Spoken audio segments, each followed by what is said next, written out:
pandemi tidak pandang bulu menghantam siapapun, tak terkecuali penyandang disabilitas. Pembatasan penggunaan angkutan umum misalnya, mengganggu mobilitas penyandang disabilitas ke tempat usaha. Padahal, sebagian penyandang disabilitas menggantungkan hidup dari nafkah harian. Situasi ini antara lain dirasakan aktivis disabilitas sekaligus founder Pusat Disabilitas Indonesia Sikdam Hasim Gayo. Menurutnya, kebijakan seperti PSBB dan PPKM secara tidak langsung mematikan mata pencaharian penyandang disabilitas.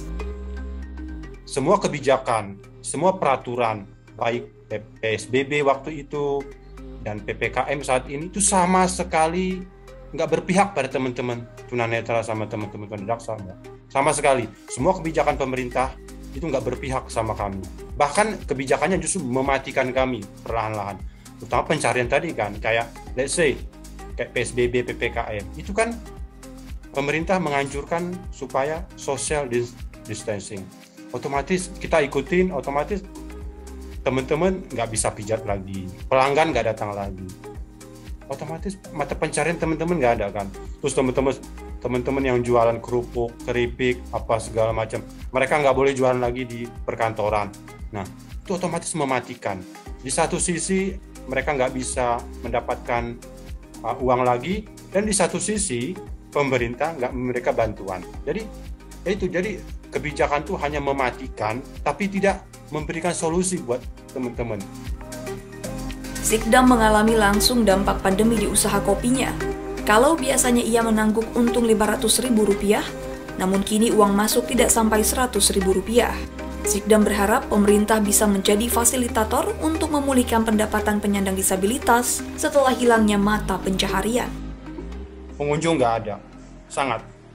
Sebelum pandemi kita sehari mungkin bisa dapat 500 omsetnya Mbak, 300 sampai 500. Sekarang 100.000 aja susahnya minta ampun.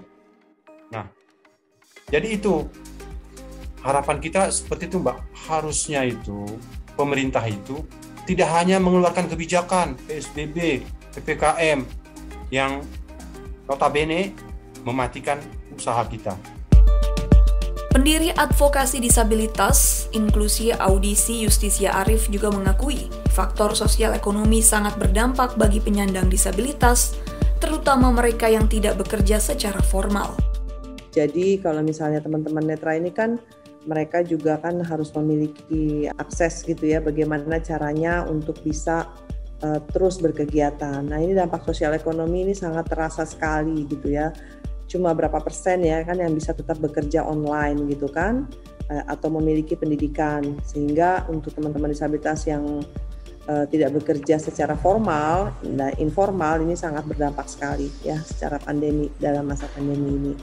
Lalu yang satu lagi adalah ini masalah pendataan ya. Pendataan teman-teman disabilitas juga kan masih sangat perlu ditingkatkan ya. Seperti itu agar semua program-program pemerintah ini tepat sasaran ya.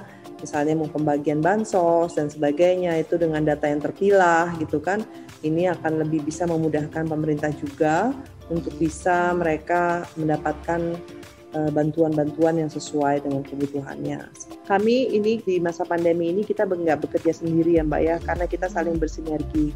Nah, kalau terkait data teman-teman disabilitas yang terpapar COVID, ini kita juga pernah tanyakan gitu ya ke Kementerian Kesehatan juga gitu ya, bahwa memang data-data teman-teman disabilitas ini belum masuk gitu ya, siapa yang terpapar COVID. Kenapa?